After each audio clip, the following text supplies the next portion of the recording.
Salut à tous et bienvenue dans Friendship, le podcast qui vous parle de l'immigration française au Canada. Moi, c'est Lewis et je vis ici depuis 2013. Aujourd'hui, je reçois ma nouvelle invitée. Elle s'appelle Oriane. Elle est en direct de Facebook, en direct de Paris. J'ai dû me lever tôt juste pour elle. Alors, je vais lui dire bonne journée. Bonjour. À cette heure-là, c'est bonjour. Excuse-moi, là, je suis un peu fatigué. Plutôt bonsoir même. Bonsoir. 6h30. Comment tu vas, Oriane? On va être clair, on se connaît, on s'est connus à Montréal et tu es retourné en France il y a bientôt 2 ans, si je dis pas de bêtises, c'est ça? Ouais, exactement. Le 1er Ok, octobre 2018, je suis rentrée en France. ok. Donc tu as passé combien d'années, pardon, à Montréal? Donc, je suis arrivée mi-janvier 2011 et je suis repartie donc 1er octobre 2018. Donc, ce qui fait 7 ans. 7 ans, donc un petit peu là, pour situer un petit peu, présente-toi brièvement, tu as quel âge, tu es originaire d'où? Alors aujourd'hui, j'ai 34 ans et donc je suis originaire de Paris et je suis partie à Montréal, j'avais 24 ans et je venais de terminer mes études. Des études en quoi, justement, ton parcours un petit peu scolaire en France, c'était quoi? Alors, en France, j'ai eu un bac éco. Après, j'ai fait un BTS commerce international et j'ai terminé par 3 ans en école de commerce. Donc, j'ai fait des études principalement en marketing et com et dans la vente aussi, bien sûr. Et du coup, quand je suis arrivée à Montréal, c'était un choix post-études. Je voulais terminer mes études en France et partir du coup directement à l'étranger. Et en fait, à l'époque, je connaissais quelqu'un qui avait décidé déjà de partir, de lancer comment on appelle ça? Euh, le, la résidence permanente, voilà. Il avait déjà lancé son projet de résidence permanente pour Montréal. Et moi, quand je l'ai rencontré, j'avais le projet de partir, mais j'avais pas forcément de destination. C'est vrai que l'Amérique du Nord, ça me branchait, mais j'avais pas vraiment décidé où. Et après, je me suis dit, pourquoi pas Montréal, pourquoi pas le suivre, c'est un bon compromis, c'est l'Amérique du Nord, ça parle français, donc allons-y. Et donc, c'est pour ça que le 24 janvier 2011, je suis partie. Ok, donc t'avais pas fait de... C'était juste parce que c'était comme une opportunité, mais t'avais pas fait de travaux de recherche sur le Canada. C'était juste une opportunité parce que lui, il avait décidé de faire ses démarches. Et toi, t'as dit, oh, pourquoi pas suivre et tout ça, mais t'avais pas une idée précise sur le Canada avant d'y mettre les pieds. C'est sûr que quand il m'a parlé de Montréal et tout, j'ai fait des recherches et voilà, après j'ai trouvé ça sympa. Et du coup, moi je suis partie. Lui, il avait déjà sa résidence permanente, mais moi non. Donc du coup, j'ai fait à la dernière minute une demande de PVT. Et à l'époque, ça s'obtenait assez rapidement et facilement. Et donc il n'y avait pas l'histoire du loto, je sais pas quoi, de la loterie. Et en fait, ce que j'ai fait, c'est que j'ai carrément lancé en même temps mon PVT et ma demande de résidence permanente. À l'époque, c'était possible. Donc, je suis partie avec mon PVT et en cours de route, j'ai continué mon process de résidence permanente. Ok, donc tu arrives en janvier 2011 ici. C'était quoi la perception que tu avais du Canada et du Québec avant de venir ici, en fait? Je savais que c'était les grands espaces, les gens relax, le froid. Donc, en arrivant 24 janvier 2011, je peux te dire que le froid était là. J'étais pas forcément préparée. Enfin, j'avais ramené genre ma doudoune de ski, mais non, ça ne suffisait pas. Et puis voilà, je suis arrivée. On avait pris comment ça s'appelle, un truc pour 2 semaines. Donc c'est un appart-hôtel.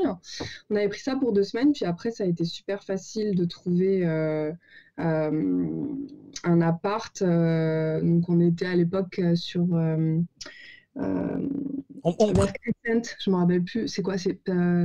Comment ça s'appelle la station de métro vers Crescent? c'est pile. Non, après. Après, de l'autre côté, avant de monter dans la montagne, là, Mont-Royal et tout. Putain, j'ai oublié. Il y a pile, il y a McGill. Non, non, après, je parle de l'autre sens, dans l'autre sens. Place des Arts. T'as McGill, t'as Peel et c'est après, mais c'est dans l'autre, Place des Arts.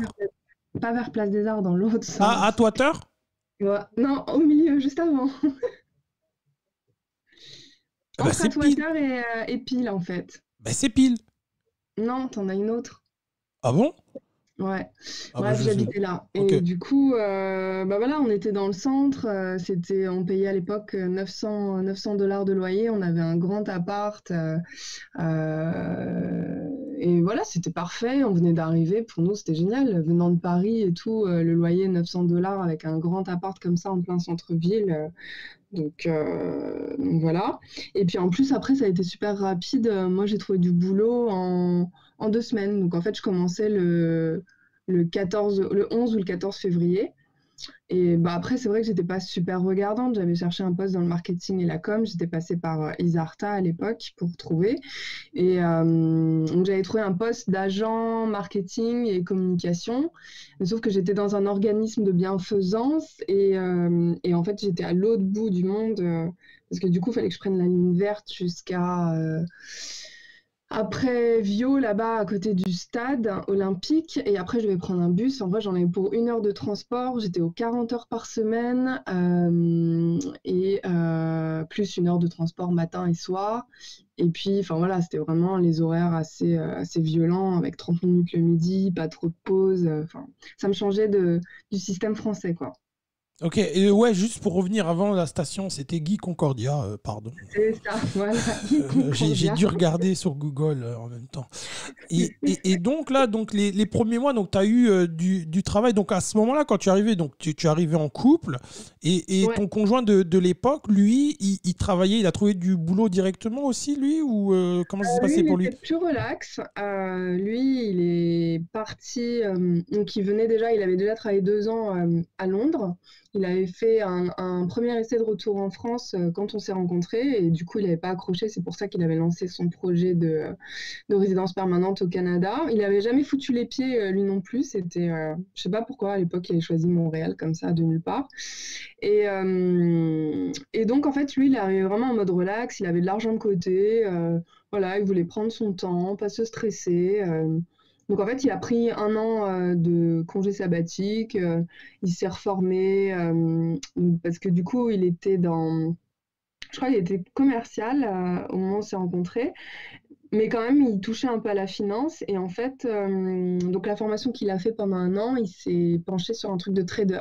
Donc aujourd'hui, il est toujours trader d'ailleurs à Montréal pour une banque, il me semble. C'était BMO, je crois, ou un truc comme ça. Et voilà, donc en fait, même ce style de vie finalement nous a séparés, puisque moi, bah, j'avais mon heure de transport le matin, mon heure de transport le soir. Lui, il était bah, tranquille à faire son sport, rester à la maison, faire sa petite formation et tout. Et puis bah, moi, j'avais ma vie sociale, mes collègues, tout ça, alors que bah, lui, il rencontrait personne aussi. Donc, puis ça l'intéressait pas forcément, en fait, il était bien dans son cocon. Et donc, euh, et donc voilà. Et après, par contre, au bout d'1 an, moi, justement, comme j'avais lancé en même temps ma résidence permanente, c'était toute une histoire aussi parce que à l'époque, donc j'avais lancé au bureau de Paris mon processus de résidence permanente. Et vu que j'avais eu la première partie, donc le CSQ, mais que j'étais déjà à Montréal, je me suis dit, bah, je vais changer de bureau des visas. Quitte à être déjà là-bas, je vais me rapprocher. Si jamais ils me convoquent pour un rendez-vous ou quoi, je préfère aller proche. Donc à l'époque, c'était le bureau de Buffalo. Que de devoir me Oh, retaper un aller-retour à Paris pour aller au bureau des visas de Paris. Et du coup, j'ai transféré mon dossier donc, à Buffalo. hmm. Et là, à l'époque, je ne sais pas si ça Catastrophe. évoque.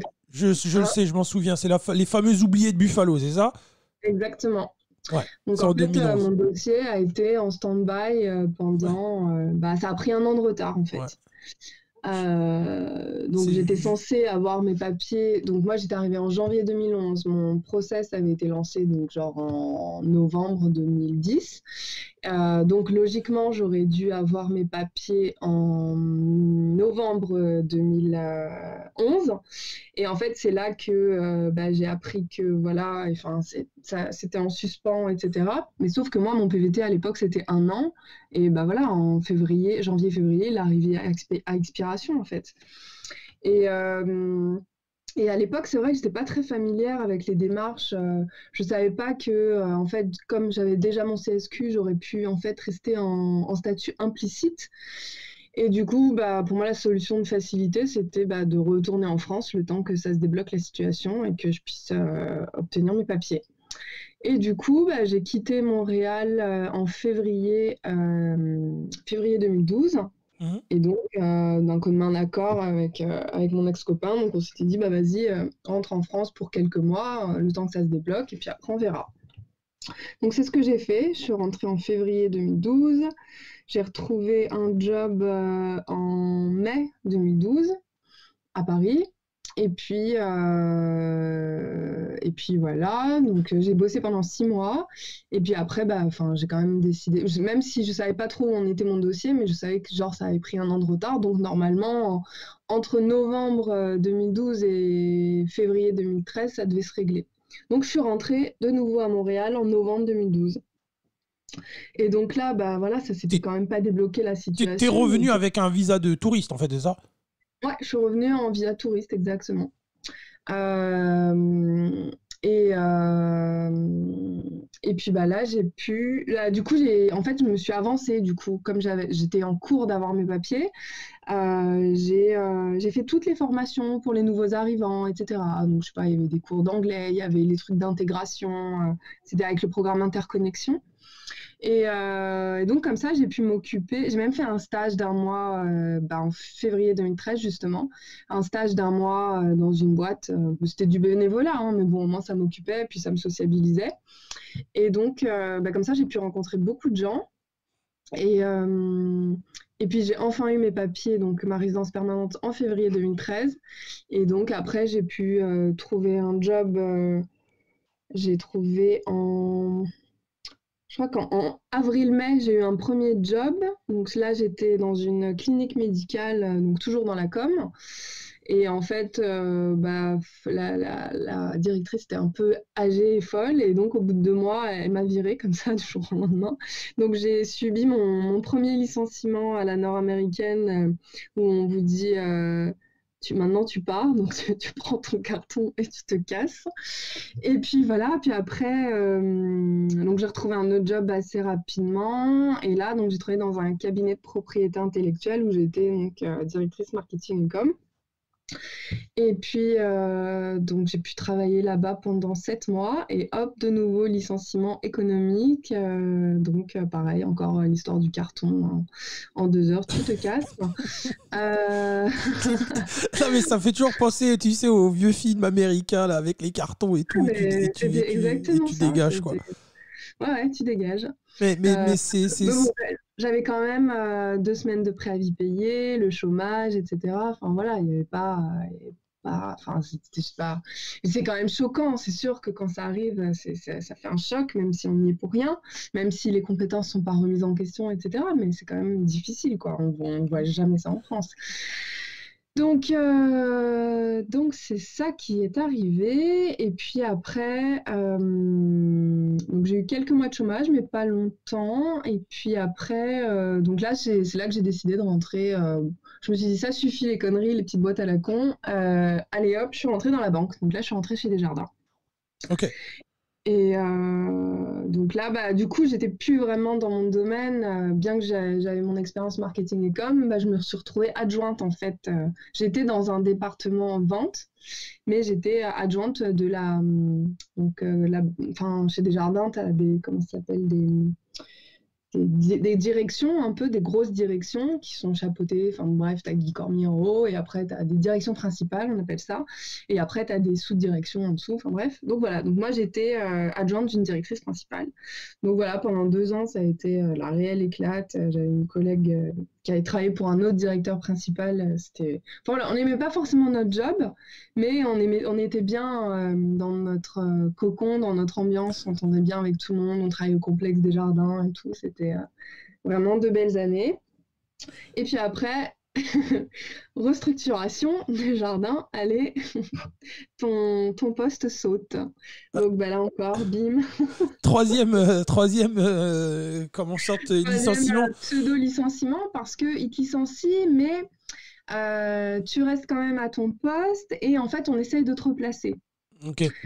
Donc là, ils m'ont replacée dans une autre direction principale, en fait, avec la restructuration, où ça se passait super bien et tout. Et en fait, mais j'en avais ras-le-bol du poste. Et puis, bah voilà, c'était plus la même ambiance. J'avais plus ma boss. J'en avais une autre qui était adorable, mais c'était pas pareil.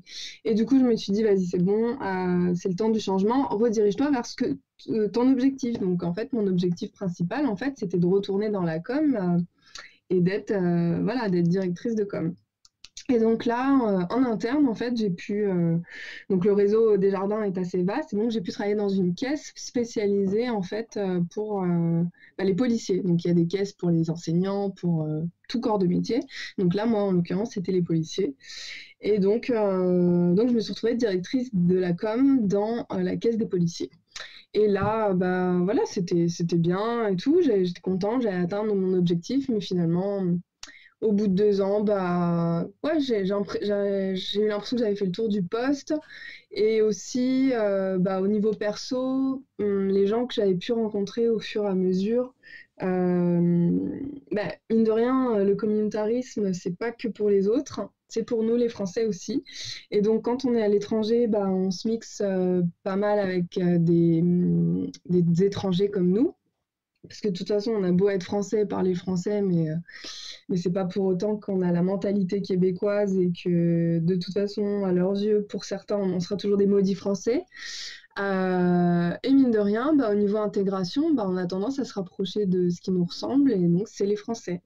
Mais malheureusement, dans tout le lot, il y en a beaucoup qui viennent, comme nous, et puis eux, ils repartent. Et en fait, j'ai subi 2 départs successifs de personnes proches à 2 ans d'écart. Et voilà, à chaque fois, ça fout un coup parce que bah, les gens partent, vont, viennent, et il faut tout recommencer. Et puis, bah, c'est épuisant, en fait. Et donc, ça, plus le fait de pas forcément construire au niveau perso, plus avoir fait le tour au niveau pro, bah, du coup, bah, j'ai décidé de rentrer après 7 ans. Oula, ouais, quand même, t'es allé un petit peu vite là, parce que moi je voulais revenir sur certaines choses là plus spécifiquement. Donc là, Ouais. quand tu bossais chez Desjardins, donc tu étais arrivé à ton but, donc professionnellement tu t'avais trouvé ton but, mais tu m'expliques qu'au bout de 2 ans, bah, tu avais comme fait le tour de la question, et puis tu étais comme, bon, bah, t'es arrivé à ton but et tu voulais pas pousser plus loin, quoi. C'est-à-dire, professionnellement, tu avais atteint ton but et tu voulais pas aller plus loin, plus haut ou Bon, quelque en tout chose comme cas, ça. dans cette entité-là, j'aurais pas pu aller plus haut. J'étais coincée où j'étais, je pouvais pas évoluer au sein de la caisse. Après, j'aurais pu éventuellement, après cette expérience de 2 ans, repostuler dans une autre entité des jardins et tout. Mais je pense qu'avec l'accumulation du côté perso, bah, j'étais juste blasée, et puis j'en avais marre. Puis le froid aussi, les 7 années de froid, j'en avais marre aussi. C'est trop intense, trop long. Surtout que je pense que le dernier hiver que j'ai fait, ça avait commencé, les premières neiges avaient commencé début octobre, et ça avait duré jusqu'à début juin, quoi. Donc c'était le pompon, je pense, la dernière année. Et c'est quoi là? Ben justement, parce que là, tu as un petit peu tout mélangé, mais enfin, tout mélangé, tu as un petit peu tout dit, mais c'est quoi, par exemple, le plus gros défi? Parce que tu as un petit peu t'as un petit peu parlé du fait du communautarisme, de ton intégration, etc. Tu peux développer un petit peu, parce que souvent dans les podcasts précédents que j'ai fait, souvent on parle de ça, ok, on parle la même langue que les Québécois, mais il y a toujours un mais, et dans ce mais-là, il y a beaucoup de choses. Alors est-ce que tu peux un petit peu développer? Ouais. Oui, bien sûr. Bah, en commençant par ma première année, donc quand je suis arrivée, comme je disais, j'ai travaillé dans un organisme de bienfaisance, donc c'était vraiment 100% québécois. Il y avait éventuellement une autre fille française quand je suis arrivée, mais c'était typiquement le stéréotype de la Parisienne. Je sais pas d'où elle venait, mais la fille hautaine, enfin c'était difficile. Donc moi, je venais d'arriver, je pensais que j'allais sympathiser avec elle, et au final, elle était odieuse. Et du coup, bah, le reste de l'organisme, donc c'était que des Québécois. Donc je me rappelle les 2 premières semaines où je suis arrivée, je captais rien, mais rien de ce qu'ils me disaient quand ils parlaient. Je me disais, mais je comprends pas, on parle la même langue, mais je comprends rien. Et puis voilà, puis après, bah, j'ai appris à les comprendre et à les découvrir. Et au début, j'ai sympathisé avec une maman, donc une de mes collègues, maman. Et enfin, ça a été très fusionnel. Et je pense que quand on s'expatrie comme ça. Enfin, en tout cas, moi, je sais que je suis vachement famille. Et du coup, bah, j'avais besoin de cette accroche, cette attache. Et finalement, je passais beaucoup de temps. Elle m'avait quand même intégrée dans sa famille. Et puis, une autre collègue aussi avec qui on a été très proches, puis que j'ai encore aujourd'hui des contacts. Mais je trouve que c'est vraiment la mentalité, genre ami d'un jour, mais pas ami d'un soir, mais pas de tous les jours en fait. Et ça, je l'ai vécu après avec d'autres collègues québécois où au travail, c'était très cordial, très sympa et tout. On pense que ça devient nos amis, mais en fait, on se rend compte que hors dehors du travail, bah, ils ont leur vie et ils n'ont pas forcément la place pour intégrer des nouveaux amis français, ou en tout cas, c'est rare. Et la preuve, après 7 ans, j'ai 2 amies québécoises.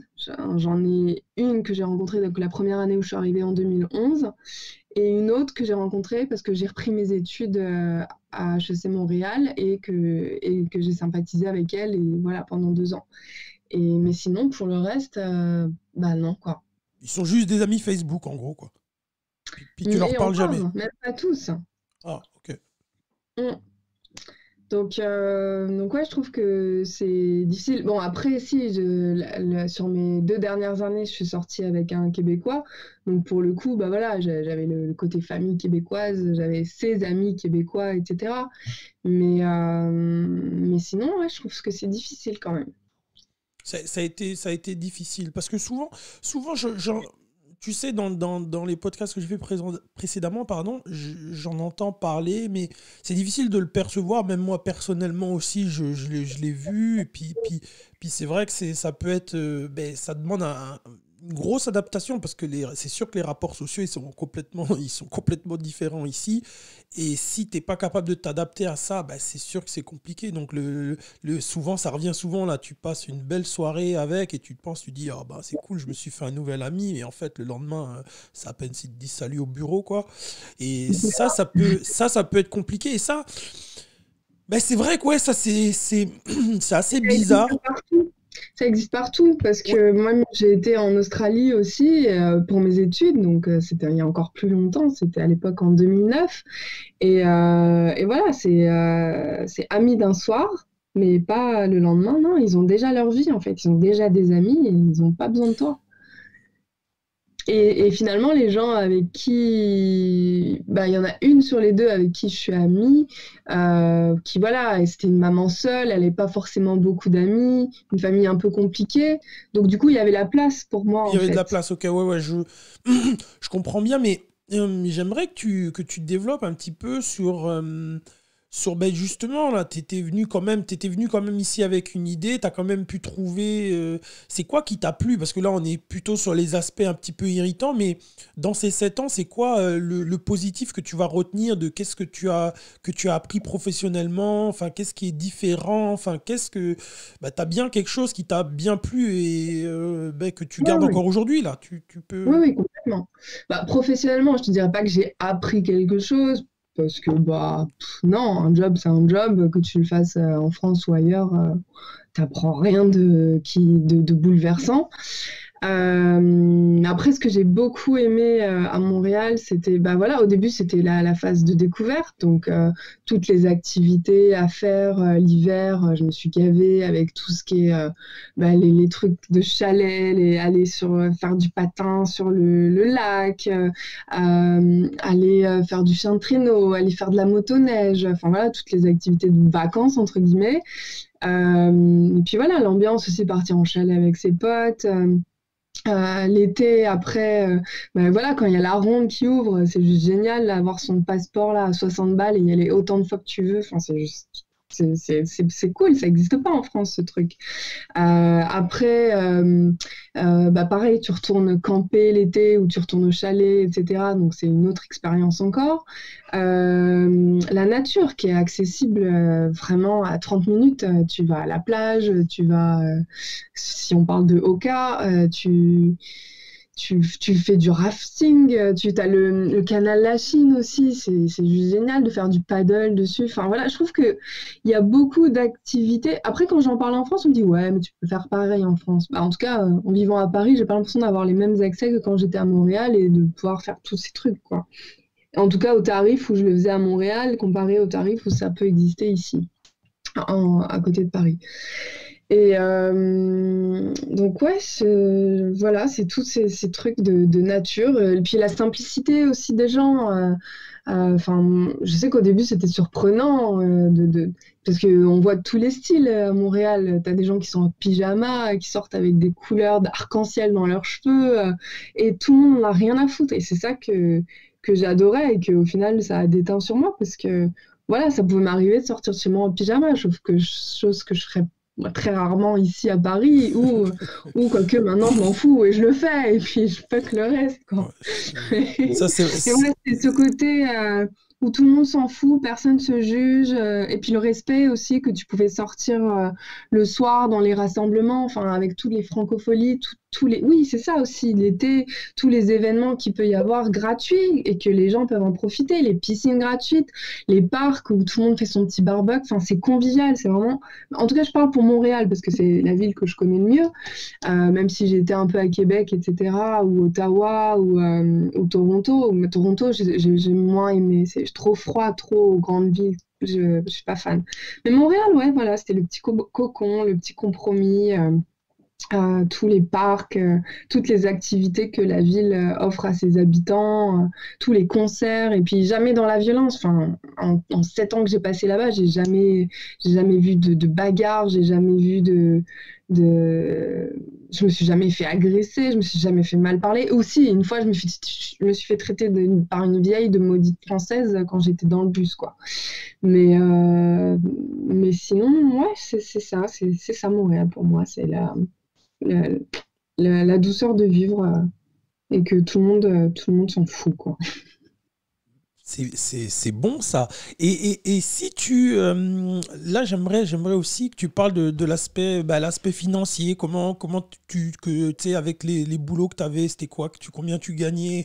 Et ça te permettait d'avoir quel train de vie ici, là, quand tu peux faire, en plus maintenant que tu es retourné en France, tu peux faire un comparatif un petit peu et tu peux, si ça ne te dérange pas, est-ce que tu peux parler de cet aspect-là aussi? Parce que les gens souvent posent des questions sur ça, ils se posent des questions. C'est quoi le niveau de rémunération qu'il faudrait avoir pour vivre décemment, etc. Donc, vu que toi, tu as quand même une bonne expérience et que tu as fait divers emplois, tu peux peut-être les aider à comprendre cet aspect-là. Ouais. Mais écoute, c'est vrai, quand je suis arrivée à Montréal, j'avais pas trop d'attentes, même au niveau salaire. Enfin voilà, je sortais de mes études, puis franchement, j'avais pas le temps d'attendre le job non plus en or. Donc c'est vrai que dès que j'ai pu, j'ai chopé ce que j'ai eu, quoi. Donc mon premier salaire, c'était pas de ouf. J'étais à 900 $ aux 2 semaines, donc ça me faisait 1 800 $ par mois. Et en fait, moi, ce que j'ai remarqué, ce que j'ai toujours dit à tout le monde, c'est que pour moi, la vie à Montréal et la vie à Paris, entre guillemets, sauf au niveau du tarif des loyers, ben, j'ai juste envie de dire qu'on change la devise à la fin, mais que les chiffres restent les mêmes. Enfin, par exemple, rien qu'une baguette de pain, hein, enfin, je pense que c'est la base. Ben voilà, en France, c'est 1 euro, à Montréal, c'est 1 $. Et donc voilà, quand je gagnais 1 800 $ par mois, bah, franchement, je vivais bien, je vivais très bien. Et après, ça a été que en augmentant au fur et à mesure de mes jobs où bah, j'ai commencé agent et j'ai terminé directrice. Donc j'ai commencé à 1 800 et j'ai terminé à 2005 net par mois. Donc bah, voilà, je vivais très bien. Et, et ouais, franchement, pour moi, c'est ça. Enfin, il n'y a pas grand-chose. C'est juste la devise qui change, mais sinon, j'ai l'impression que c'est la même chose, sauf pour le loyer où, bah voilà, forcément, je vis à Paris. Donc, un loyer, ça va être 900 € pour un 30 mètres carrés. Alors que moi, à Montréal, bah, j'avais un 60 mètres carrés pour 550 $ par mois. Ouais, je te confirme, c'est un petit peu changé. Enfin, depuis ouais, même si t'as quitté en 2018, mais maintenant les prix, c'est aussi devenu n'importe quoi. Bah, ça commence à devenir n'importe quoi. Ça reste encore, pour une ville d'Amérique du Nord, ça reste encore respectable si on compare avec Toronto et Vancouver, mais ça commence à devenir assez cher quand même dans certains quartiers à Montréal. Mm. Bah, c'est l'arrivée des Français, je pense que ça n'aide pas non plus parce que bah, les Français arrivent avec un gros pouvoir d'achat et bah, voilà, ils chipotent pas sur des prix de loyer qui peuvent être exorbitants pour des Québécois, alors que bah, nous, Français et encore pire, Parisiens ou enfin de grandes villes, qui avons l'habitude de payer des loyers de ouf pour des petites surfaces. Donc bah, quand un Québécois arrive et propose un loyer pour une surface raisonnable, bah, ça nous choque moins, quoi. Ouais, effectivement. Ouais. Mais en plus, c'est vrai, au plateau, si c'est devenu si cher, c'est à cause des Français. Ouais. En plus, c'est vrai, et par expansion, bah, les autres quartiers en ont profité, forcément, hein. Les quartiers avant, ce qui fait que les gens qui étaient plus capables de vivre au plateau allaient à Rosemont. Du coup, par essence, Rosemont est devenu cher et ça en s'étendant comme ça dans d'autres quartiers où maintenant il y a des quartiers où tu te dis waouh, genre à Saint-Michel dans le coin là, j'ai fait un podcast avec une Française qui habitait dans là et puis elle payait 1200 $ pour un 4,5 quoi. J'ai dit waouh, ah, ça a bien Ouais. changé parce que quand tu es arrivé ici, bah, à ce prix, ça devait coûter 600 $ quoi là-bas quoi, à cette époque-là, Ouais, c'est j'imagine ça, quoi. ouais. Mm. Donc, Et tu vois, ouais, ouais. en termes d'argent aussi, donc voilà, j'ai commencé à 1800 par mois et j'ai terminé à 2005 par mois. Donc, je parle en dollars net et je me suis jamais privée. Pendant 7 ans, j'ai fait des voyages, j'ai été à Cuba, j'ai été au Costa Rica, j'ai été en République dominicaine, j'ai fait des chalets, je partais souvent les week-ends, j'ai fait du parapente, j'ai fait du chien de traîneau, enfin voilà, en vivant bien, en privant pas. Euh, et en gagnant ce genre de salaire-là, j'ai quand même réussi en 7 ans à mettre 50 000 $ de côté aussi. Donc, non, mais c'est bien de le mentionner là, sur l'aspect financier. Et tu bossais pas comme une malade, quoi. Tu faisais tes heures régulières et puis. La première année, si, je bossais de ouf parce que j'étais dans un organisme de bienfaisance Mhm. et que voilà, c'était des horaires assez hard. Mais après, quand j'ai travaillé pour le cabinet de propriété intellectuelle ou pour des jardins, bah là, j'étais plus en mode un peu fonctionnaire, quoi. C'était relax, hein. Franchement, des jardins, je faisais 8 heures, 16 heures. Et voilà, oui, ce que j'appréciais aussi quand tu parles des bons côtés de Montréal, enfin, surtout des heures de travail, j'aimais bien commencer tôt, finir tôt, ce que je ne retrouve pas en France. Parce qu'en France, tu vois, je commence à 9h30 et je termine à 18h30. Et du coup, bah, c'est difficile d'avoir une vie le soir, quoi. Ou sinon, enfin, tu as une vie tard, une vie du soir, mais très tard. Et donc, parce que ça veut dire que tu termines à 6h30, voire 7h. Tu arrives chez toi vers 7h, 7h30. Tu ressors 20h30, 21h, enfin, t'en sors plus, quoi. Alors que quand j'étais à Montréal, bah, je terminais à 4h, j'avais toute la vie devant moi, toute la soirée devant moi avant pour en profiter, pour faire mon truc. Et voilà, il y a vraiment une vie après le boulot. Je trouve que des fois, à Paris, en France, c'est compliqué. On a une façon de vivre qui est trop tard. Moi, je préférais commencer plus tôt et finir plus tôt et profiter de ma journée que commencer à 9h30 et terminer vers 19h. Et donc là, j'ai une dernière petite question pour toi. Si tu avais un conseil à donner à des personnes ou à quelqu'un qui a le même âge que toi à l'époque où tu es venu, si tu avais un conseil de lui donner par rapport à des petites erreurs que tu as pu commettre ou eu égard à l'expérience que tu as, c'est quoi que tu donnerais comme conseil? Franchement, je suis très très contente de l'expérience que j'ai eue à Montréal. Je n'ai pas l'impression d'avoir commis d'erreurs ou quoi. J'ai tout aimé, tout ce que j'ai fait. Après, les raisons qui ont fait que je suis rentrée, bah voilà, j'avais l'impression d'avoir fait le tour. J'en ai marre de perdre mes amis au fur et à mesure. L'hiver aussi me tapait sur le système, mais aussi le truc, c'est que c'était la distance avec ma famille aussi qui était devenue trop lourde. Mais aussi, peut-être que ça s'explique par le fait que j'avais rien, entre guillemets, construit de mon côté. Bah, moi, j'avais pas construit ma propre famille, Mhm. etc. Donc, peut-être que voilà, le fait de moi avoir rien construit faisait que j'avais ce manque trop pesant et qui a fait que, bah, quitte à avoir rien à Montréal, hormis un travail et quelques amis qui me restaient, bah, autant rentrer et être au moins proche de ma famille. Donc c'est ça aussi qui a pesé dans la balance. Mais après, non, en termes de conseils, enfin voilà, c'est quand on décide de s'expatrier, c'est un choix personnel. Il y a des conditions qui font que pour certains, c'est plus réussi que pour d'autres. Mhm. Il y a une faculté d'adaptation. Enfin, moi, je sais que je m'adapte partout où je vais, donc c'est pas le souci. Mais non, il faut juste vivre son expérience pleinement, être heureux au max. Et puis voilà, si on trouve qu'on n'est pas heureux, s'il nous manque des choses. Enfin, moi, je me rappelle aussi, à la fin, j'en avais marre de voir des nouveaux arrivants parce que il y en avait beaucoup, ils faisaient que critiquer. C'était critique sur la bouffe, critique sur l'accent, critique sur tout.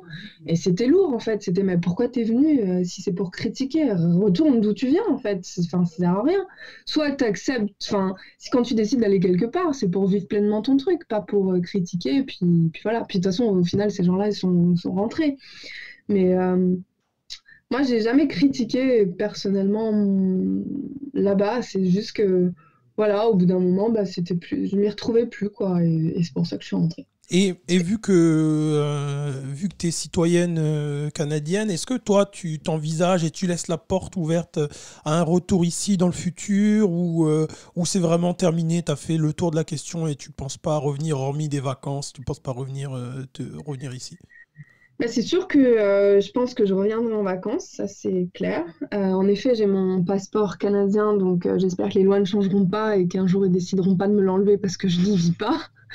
Mais après, voilà, moi, je suis quelqu'un d'assez ouverte aux opportunités et non, je ne ferme pas la porte.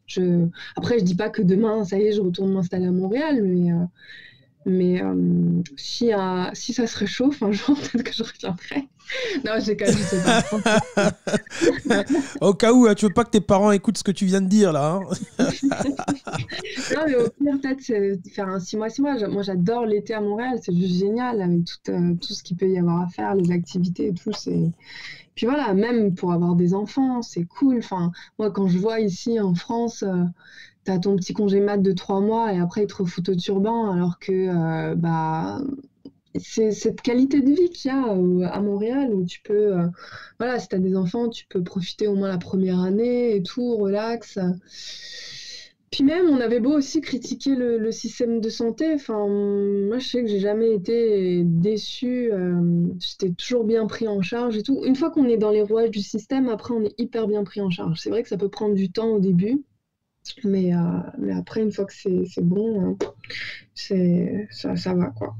Donc, ouais, non, je ferme pas la porte. Je sais pas ce que l'avenir me réserve. Là, je sais pas. On verra. Eh ben, c'est parfait, on espère te revoir à Montréal prochainement pour des vacances ou pour revivre ici.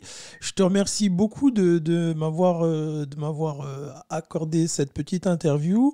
Je suis content d'avoir pu, malgré moult péripéties, behind the scene, comme on dit, hein. Donc, désolé. Ben, merci. Donc, le podcast, là, aujourd'hui, on est le 4 décembre.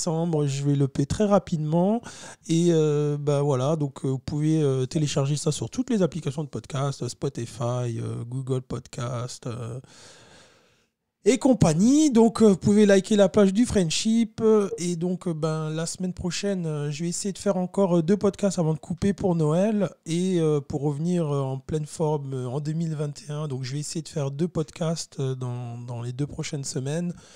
D'ici là, faites attention à vous, écoutez là, toutes les directives de santé publique, comme ils aiment dire ici. Et donc, ben voilà, je vous dis à très bientôt. Bye bye, merci beaucoup, bye bye. Bye bye.